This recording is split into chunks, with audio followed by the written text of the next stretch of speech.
Hello বন্ধুরা, organism and population চ্যাপ্টারের next video এটা। তো শুরু করা যাক। প্যারাসিটিজম বা পরজীবিত্ব। তো ইন্টার স্পেসিফিক ইন্টারাকশনের মধ্যে এটা আরেকটা পার্ট আসছে, সেটা হলো প্যারাসিটিজম বা পরজীবিত্ব। তো দেখা যাক কি। Considering that the parasitic mode of life ensures free lodging and meals, it is not surprising that parasitism has evolved in so many taxonomic groups from plants to higher herbivores. তো এখানে বলা হয়েছে যে যে প্যারাসাইটিক মোডের মাধ্যমে কি হয়, যে যে কোনো একটা জীব যখন পরজীবী হিসাবে থাকে তখন সে ফ্রি ফ্রি খাবার পেয়ে যায়, ফ্রি ফ্রি থাকার জায়গা পেয়ে যায়। তাহলে কি এটা উচিত না যে বেশিরভাগ উদ্ভিদ ও প্রাণীদের মধ্যে পরজীবিত্বটা ইভলভ করা বা আত্মস্থ করা ইভলিউশনের মাধ্যমে? তাহলে তাদেরকে বাসস্থানের জন্য ভাবতে হবে না, খাবারের জন্য ভাবতে হবে না, এটাই বলা আছে। Many parasites have evolved to be host specific. They can parasites only a single species of host in such a way that both host and the parasite tend to co-evolve. অনেক প্যারাসাইট আছে তারা host specific, মানে হলো কিছু কিছু Parasite আছে যারা নির্দিষ্ট হোস্টের উপরেই থাকে। পরজীবীটা যার উপরে থাকে তাকে হোস্ট বলে। তো তারা সে নির্দিষ্ট হোস্টের উপরেই থাকে, অন্য কোনো হোস্টের মধ্যে তারা থাকবে না। এবং যেহেতু তাদের হোস্টটা নির্দিষ্ট, তাই তারা হোস্টের সঙ্গে এমনভাবে তাদের একটা সম্পর্ক হয়ে গেছে যে তারা যাতে দুজনেই বেঁচে থাকতে পারে, হোস্টও না মারা যায় আর প্যারাসাইটটাও যাতে প্যারাসাইটটাকে বাইরে বের করতে না পারে। তার জন্য দুজনেই এমন বৈশিষ্ট্য ইভলভ করেছে যে দুজনেই যাতে বেঁচে থাকতে পারে। That is, if the host evolves special mechanisms for rejecting or resisting the parasite has to evolve mechanisms to counteract and neutralize them. তাই যদি আস্তে আস্তে সেই প্যারাসাইটটাকে রিমুভ করার জন্য বা তার বিরুদ্ধে প্রতিরোধ ব্যবস্থা গ্রহণ করার জন্য কোনো বিশেষ বৈশিষ্ট্য নিজের মধ্যে নিয়ে আসে, তো কী করবে যে প্যারাসাইটটাও ইভলভ করবে সেই বিশেষ বৈশিষ্ট্যর সঙ্গে নিজেকে লড়ার জন্য, তার কাউন্টার অ্যাটাক করার জন্য বা তাকে নিউট্রালাইজ বা প্রশমিত করার জন্য সেও সেই রকম মেকানিজম নিয়ে আসবে। যে হোস্ট চাইছে যে প্যারাসাইটটা থাকলে তো আমার ক্ষতি, আমার দেহের খাদ্য সে নিয়ে নিচ্ছে, তো প্যারাসাইটটাকে বের করবো, তার জন্য সে প্রতিরোধ ব্যবস্থা বৃদ্ধি করলো, কিংবা সে এমন কিছু প্রক্রিয়া অবলম্বন করলো যাতে প্যারাসাইটটাকে দূর করা যায়। তখন প্যারাসাইটও কী করবে, নিজেদের মধ্যে এমন কিছু বৈশিষ্ট্য ইভলভ করবে যাতে হোস্ট তাকে দূর করতে না পারে, হোস্ট তাকে কিল করতে না পারে, in order to be successful with the same host species, যাতে সেই হোস্টের মধ্যে সে সাকসেসফুলি থেকে যেতে পারে। In accordance with their lifestyles, parasites evolve a special adaptation such as the loss of unnecessary sense organ, presence of adhesive organ or suckers to cling onto the host, loss of digestive system and a high reproductive capacity. তো যেহেতু Parasite হোস্টের মধ্যে থাকছে, তো তার অনেক কিছু অর্গানের প্রয়োজন নেই। তো সেই সমস্ত অর্গানগুলোকে সে কী করে, আস্তে আস্তে ধীরে ধীরে সেগুলো বিলুপ্ত হয়ে যায় তার দেহ থেকে। যেমন কী কী অঙ্গ তার কোনো প্রয়োজন নেই, যেমন তার আননেসেসারি সেন্স অর্গান, কোনো সেন্স অর্গানের অপ্রয়োজনীয় সেন্স অর্গানের দরকার নেই, যে কোনো রকমের অ্যাটাক হতে পারে। সে জানে যে এই জীবের উপর সে বাসস্থান করছে, সেই জীবের জন্য যে সেন্সগুলো দরকার সেগুলো থাকলেই হলো। অপ্রয়োজনীয় সেন্স অর্গান সেগুলো দরকার নেই। Presence of adhesive organ or suckers to cling on to the host, তো হোস্টে যাতে লেগে থাকতে পারে বা হোস্টের উপর দিয়ে যাতে সে উপরে উঠতে পারে বা হোস্টের মধ্যে যাতে চলাফেরা করতে পারে, তার জন্য তার মধ্যে অ্যাডহেসিভ অর্গান যেমন কিংবা হোস্ট থেকে যাতে খাদ্যটা গ্রহণ করতে পারে তার জন্য সাকার বা চোষক অঙ্গ থাকবে। লস অফ ডাইজেস্টিভ সিস্টেম, তাদের ডাইজেস্টিভ সিস্টেম থাকার কোনো দরকার নেই, কারণ যে হোস্টের মধ্যে আছে সেই হোস্টের মধ্যে খাবার যেটা পরিপাক হয়ে যাচ্ছে সেই পরিপাকটাকেই তো শোষণ করছে। তাহলে তার মধ্যে আর আলাদা করে খাদ্যকে পাচিত করার কোনো দরকার নেই, তাই ডাইজেস্টিভ সিস্টেমও থাকে না। অ্যান্ড হাই রিপ্রোডাক্টিভ ক্যাপাসিটি, আর রিপ্রোডাক্টিভ ক্যাপাসিটিও প্রচুর, যে যাতে বিস্তৃত হয়ে যেতে পারে সেই হোস্টের মধ্যে, প্রচুর পরিমাণে যাতে থাকতে পারে।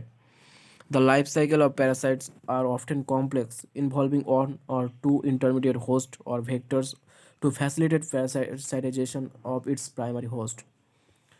কিন্তু যারা পরজীবী হয় তাদের যে জীবন চক্রটা সেটা একটু জটিলই হয়, কারণ তারা অনেক ক্ষেত্রে দেখা যায় যে তাদের একটা হোস্টে হয় না, তাদের দুটো তিনটে এরকম হোস্টের মধ্যে দিয়ে তাদের জীবনটাকে অতিক্রম করতে হয়,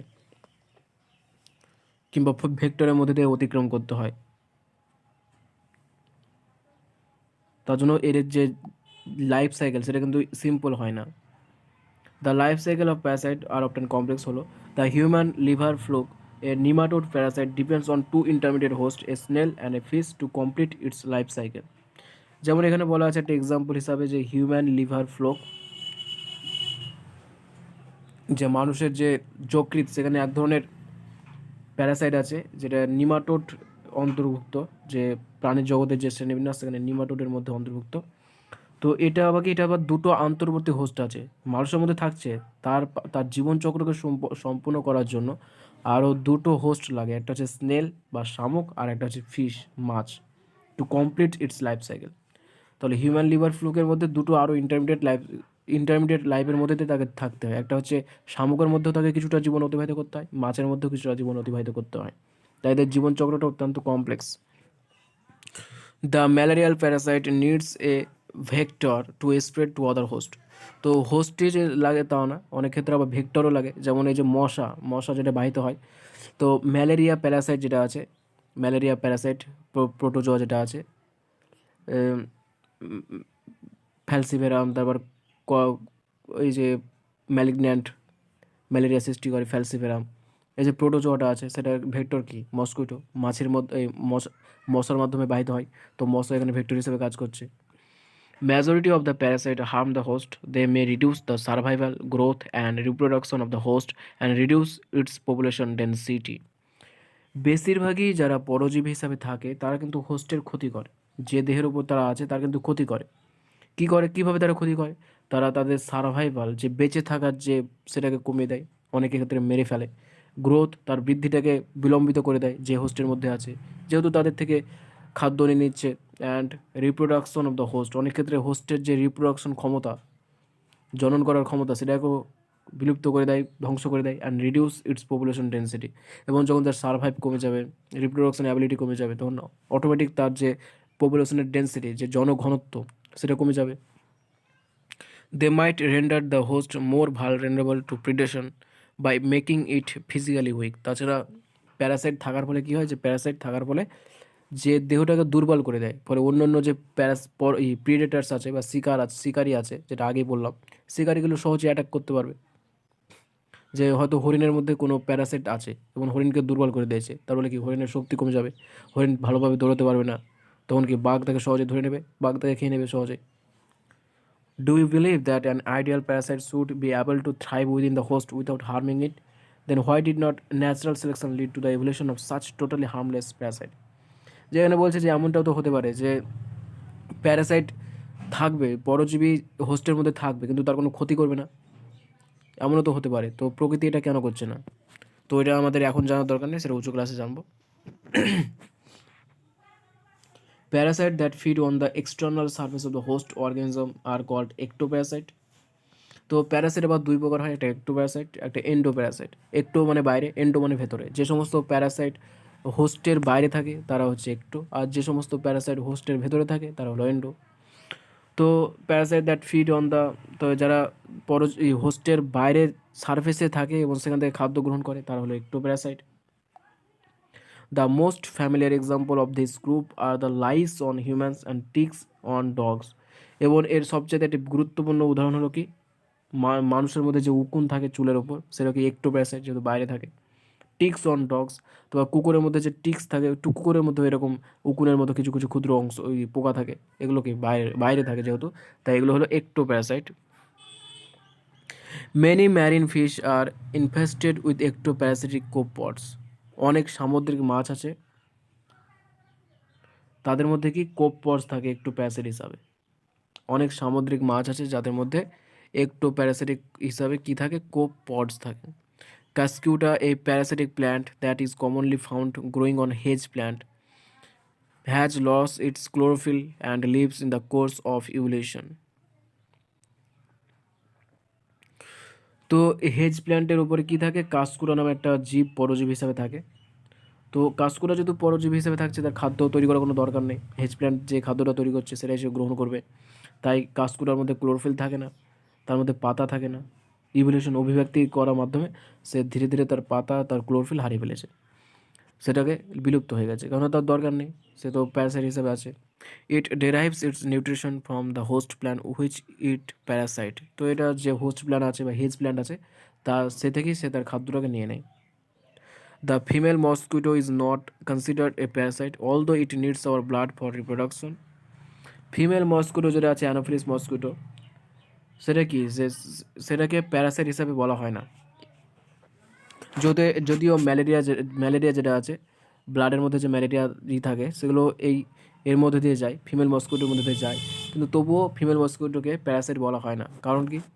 কারণ হলো জীবন লাইফ সাইকেলের কোনো দশা, একটা পূর্ণ দশা যদি বাহিত হয় তখনই তাকে বলা হবে প্যারাসাইট, কিন্তু লাইফ সাইকেলের একটা পূর্ণ দশা মশার দ্বারা বাহিত হয় না। রিপ্রোডাকশনটা আমাদের দেহে রক্তের মধ্যেই ঘটে যায়, তারপরে যে গ্যামেটোফাইট এবং এগুলো হয় সেগুলো মশার মাধ্যমে বাহিত হয়। এটা পুরো সাইকেল যেহেতু অতিবাহিত হচ্ছে না, একটা সাইকেলের মধ্যে অনেকগুলো দশা থাকে, লাইফ সাইকেলের মধ্যে অনেকগুলো দশা থাকে, তাই কোনো একটা সম্পূর্ণ দশা বাহিত না হলে তাকে প্যারাসাইট বলা হবে না, তাই একে প্যারাসাইট বলা হয় না। এটা হলো ভেক্টর বা বাহক।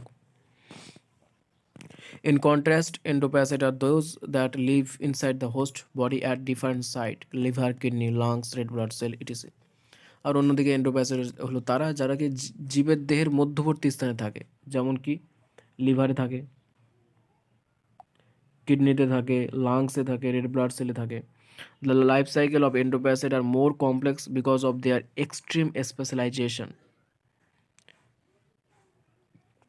এন্ডোপ্যারাসাইট যেটা আছে তার যে জীবনচক্র সেটা আরও বেশি জটিল। কারণ কি? তাদেরকে ভেতরের পরিবেশের সঙ্গে মানিয়ে নিতে চাচ্ছে। ভেতরে আমাদের দেহের কোথাও খুবই ক্ষারীয়, কোনো কোনো জায়গায় খুবই আম্লিক, তো কোনো কোনো জায়গায় খুবই লবণাক্ত, এমন এক্সট্রিম পরিবেশে কোনো জায়গায় তাপমাত্রা খুব বেশি, তো এরকম এক্সট্রিম কন্ডিশনের সঙ্গে মানিয়ে নিতে হচ্ছে। তাই তাদেরকে এক্সট্রিম স্পেশালাইজেশনও দরকার, তাদেরকে বিশেষ বিশেষ বৈশিষ্ট্য নিয়ে আসতে হবে এক্সট্রিম পরিবেশের সঙ্গে মানিয়ে নেওয়ার জন্য। বাইরে তো একটা নর্মাল, খুব একটা পার্থক্য নেই, কিন্তু ভেতরের পরিবেশটা আমাদের অত্যন্ত বৈচিত্র্যময়, তো তার জন্য তাকে আরও বেশি স্পেশালাইজড এক্সট্রিম কন্ডিশনের সঙ্গে মানিয়ে নেওয়ার জন্য বৈশিষ্ট্য নিয়ে আসতে হবে। Their morphological and anatomical features are greatly simplified while emphasizing their reproductive potential. তো এই যে প্যারাসাইটগুলো থাকে তাদের কিন্তু বাহ্যিক যে মরফোলজিক্যাল এবং অ্যানাটমিক্যাল ফিচার সেটা কিন্তু অত্যন্ত সহজ সরল হয়, কারণ অনেক কিছু দরকার হয় না, অনেক কিছু সেখান থেকে বাদ চলে যায়, প্রয়োজনীয় অপ্রয়োজনীয় অঙ্গগুলো তার জন্য অত্যন্ত সিম্পল বা সহজ সরল হয়। তাদের কি রিপ্রোডাক্টিভ পোটেন্সিয়ালের তুলনায় কিন্তু তারা রিপ্রোডাকশন কিন্তু প্রচুর মাত্রায় করে, অথচ তাদের দেহ অত্যন্ত সিম্পল। তো রিপ্রোডাকশনের যে ক্ষমতা তাদের তুলনায় কিন্তু তাদের দেহটা সেটা কিন্তু অত্যন্ত সহজ সরল। Brood parasitism in birds is a fascinating example of parasitism in which the parasitic bird lays its eggs in the nest of its host. আর এখানে আরেকটা এক্সাম্পল হচ্ছে ব্রুড প্যারাসিটিজম। ব্রুড প্যারাসিটিজম হচ্ছে পাখির মধ্যে দেখা যায়। এটা কেমন টাইপের, যে প্যারাসিটিক বার্ড যেটা আছে সেটা তার ডিম পারে অন্য কোনো হোস্টের বাসাতে, and let the host incubate them, এবং এর ফলে কী হয় যে সেই হোস্টটাই সেই ডিমটাকে ইনকিউবেট করে, যার ফলে সেখান থেকে বাচ্চা হয়। তো এখানে একটা এক্সাম্পল আছে যে কাক আর কোকিল যেটা আছে সেটা হলো ব্রুড প্যারাসিটিজম। যে কাক বাসা আছে, তো কাকের বাসায় কী করে, কোকিল ডিম পেড়ে যায় এবং ডিম পেড়ে সে চলে যায়, এবং কাকের ডিম এবং কোকিলের ডিম এতটাই সিমিলার যে কাক পার্থক্য করতে পারে না যে কোনটা কোকিলের কোনটা কাকের, এবং এর ফলে কী হয়, সে ইনকিউবেট করে, এবং ইনকিউবেট হওয়ার পরে কী হয় যে সেই কোকিলের যে বাচ্চা সেটা কিন্তু বাচ্চা হয়ে যায় সেই ডিম থেকে। তো এটা হচ্ছে ব্রুড প্যারাসিটিজম। এখানে হোস্ট হচ্ছে কাকের বাসা, কাক, আর এখানে প্যারাসাইট হচ্ছে কি কোকিল। তো ওটাই বলা আছে, এই এক্সাম্পলটাই বলা আছে, এটা হচ্ছে brood parasitism. During the course of evolution the egg of the parasitic bird have evolved to resemble the host egg in size and color to reduce the chances of the host bird detecting the foreign eggs and ejecting them from the nest. তো evolution করে করে বা অভিব্যক্তিতে সাথে সাথে আস্তে আস্তে কী হয়েছে যে প্যারাসাইটিক বা কোকিলের ডিমটা তার আকার আকৃতি, কালার, সমস্ত কিছু হোস্ট অর্থাৎ কাকের ডিমের সঙ্গে পুরো এক হয়ে যায়। তারপরে কি হোস্ট অর্থাৎ কাক সেই ডিম দুটোকে আলাদা করতে পারে না, এবং তারপরে কি হয়, কোকিলের ডিমটাকে সে চিনতেও পারে না, সেটাকে বাদ দিতেও পারে না। তো এটা আস্তে আস্তে ইভলিউশনের মাধ্যমে হয়েছে। Try to follow the movement of the cuckoo koel and the crow কাক in your neighbourhood park during the breeding season spring to summer and watch brood parasitism in action. তো এই যে ব্রুড প্যাসিটিজমের যে প্র্যাকটিক্যাল, সেটা হচ্ছে কাক আর কোকিল। যদি তাদের ব্রিডিং সিজন, যে সময় তারা ডিম পারে, সেই সময় যদি দেখা যায়, তো এগুলো সহজেই লক্ষ্য করা যাবে। এখানে কাক হচ্ছে কি হোস্ট আর কোকিল হচ্ছে প্যারাসাইট। তো প্যারাসিটিজম হলো, এবার আছে কমেন্সালিজম।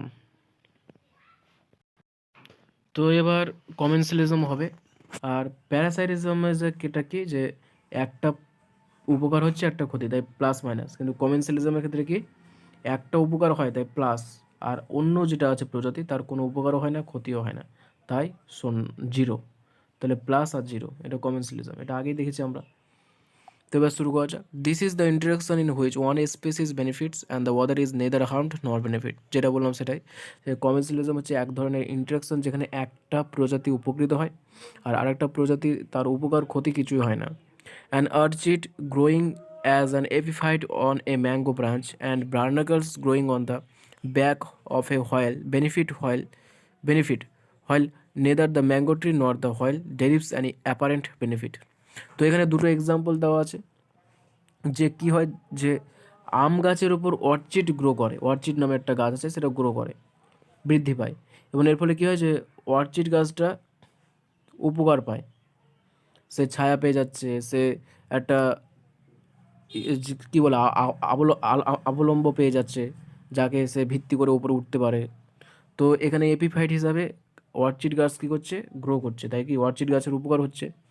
কিন্তু আম গাছের এতে কী হচ্ছে, আম গাছের যে কাণ্ড যেখানে সে গ্রো করে, তো আম গাছের কি এতে ক্ষতিও হয় না, উপকারও হয় না, কিছুই হয় না। তাই এটা হলো কমেন্সালিজম। এখানে অর্চিড গাছ কী করছে, তার জায়গা পেয়ে যাচ্ছে, ছায়া পেয়ে যাচ্ছে, সে একটা প্রোটেক্টিভ এরিয়া পেয়ে যাচ্ছে, কিন্তু আম গাছের কোনো উপকারও হচ্ছে না, ক্ষতিও হচ্ছে না। তাই এটা হলো কমেন্সালিজম। আর একটা এক্সাম্পল আছে, তিমি মাছের মধ্যে কি হয়, বার্নাকল গ্রো করে। বার্নাকল হচ্ছে এক ধরনের কোন প্রাণী জগতের একটা পার্ট, হচ্ছে যে টাইপের, যেটাকে বলে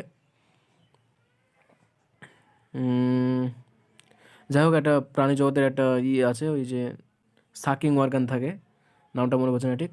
তো সেই বার্নাকলগুলো কী হয়, যে হোয়াইলের ওই তিমি মাছের সঙ্গে থেকে যায়, এবং এর ফলে কী হয়, যে তিমি মাছ যখন কোনো কিছু খাবার খায়, খাবার খেয়ে দেওয়ার পর যে উচ্ছিষ্টগুলো থেকে যায়, সেই উচ্ছিষ্টগুলো বার্নাকল খেয়ে বেঁচে থাকে, এবং এর ফলে কী হয়, বার্নাকল উপকৃত হচ্ছে। কিন্তু তিমি মাছের কি কোনো উপকারও হচ্ছে না, ক্ষতিও হচ্ছে না। সে যে খাবারটাকে ফেলে দিচ্ছে, তার যে উচ্ছিষ্ট খাবার যেটা সে খাবে না, সেটাই তো বার্নাকল খাচ্ছে, তাহলে ওই তিমির ক্ষতিকর হচ্ছে না, উপকারও হচ্ছে না।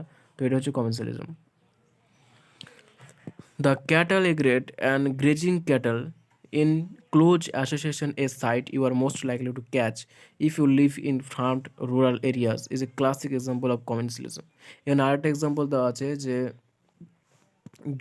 যে যখন দেখা যায় যে গরু চড়ে বেড়ায় মাঠের মধ্যে, তো তার পাশে এক ধরনের প্রাণী থাকে, সেটা হচ্ছে ক্যাটাল এগ্রেট, এক ধরনের ক্যাটাল এগ্রেট থাকে।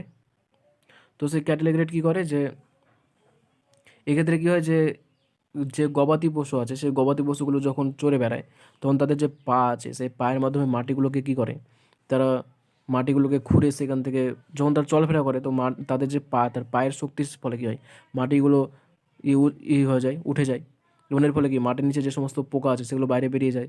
ফলে ক্যাটেল এগ্রেট কী করে, সেই পোকাগুলোকে সহজে খেতে পারে।